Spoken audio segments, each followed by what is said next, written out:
Welcome to the Mate Mom podcast. I'm your host, Dr. Alexia Priolo, naturopathic doctor, and on today's episode, I'll be discussing 6 important nutrients in the first trimester. We'll discuss why they are important, what the daily requirements are, and if you're looking for some foods that are rich in these nutrients, be sure to check out the show notes for the accompanying blog post.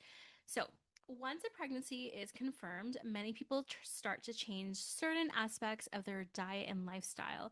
If you're able to stay up past 8 p.m., perhaps girls' nights now involve mocktails instead of cocktails, and Friday night sushi might turn into Friday night taco night. Now, not only do our routines change, there are specific nutritional needs in pregnancy because of fetal growth and development.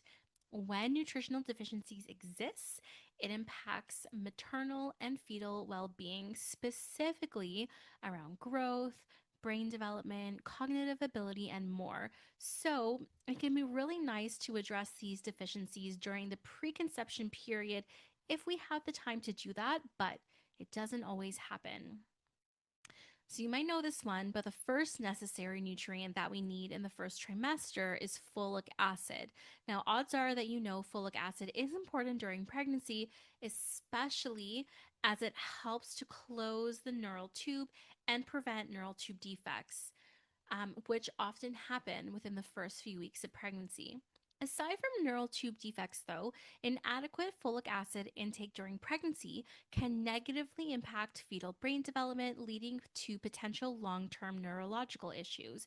In the pregnant person, insufficient maternal folic acid levels are also linked to adverse outcomes such as low birth weight, preterm delivery, and fetal growth restriction. Now, there's a lot of chatter about supplementing with methylated folate instead of folic acid.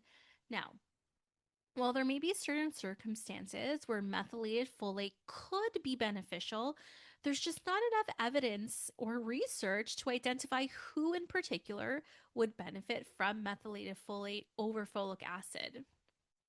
And current recommendations for methylated folate use in pregnancy are largely based on speculation rather than solid scientific evidence. There's so much evidence linking folic acid to being helpful in reducing the risk of neural tube defects. There's just the same breadth of research doesn't exist for methylated folate. So, overall, the dosage of folic acid is between zero point 0.4 to zero point 0.8 milligrams per day, but in specific instances, the dosage of folic acid might be up to 5 milligrams. But be sure to check with your family doctor um, to determine like which dosing is appropriate for you. And as I mentioned, for dietary sources of folic acid and all the other nutrients we'll be discussing today, please feel free to check out the link to the blog in the show notes. Supplementing with choline during pregnancy also plays an important role in reducing neural tube defects and supporting brain development. Studies show that a higher intake of choline during the third trimester correlates with better attention and cognitive function in children by the time they reach the age of 7. Choline is also necessary in maintaining placental health, which is essential for fetal development.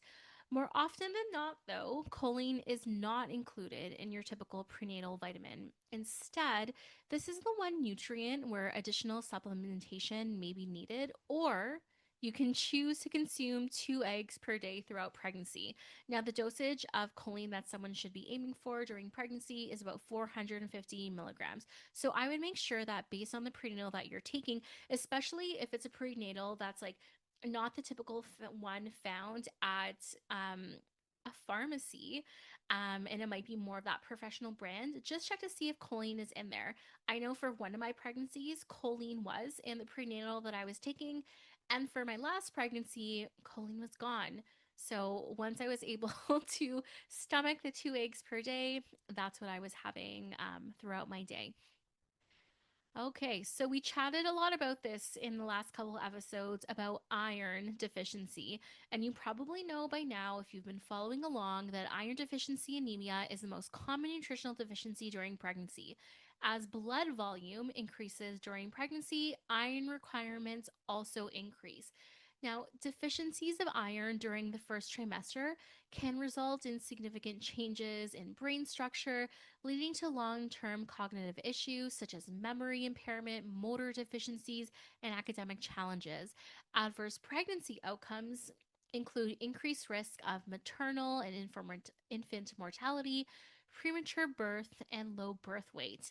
Now, testing ferritin and hemoglobin is so important during pregnancy.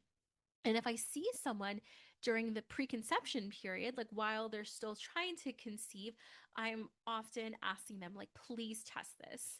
Um, a level above 70 micrograms per liter typically indicates sufficient iron stores, while levels below 30 suggest that treatment is needed through supplementation.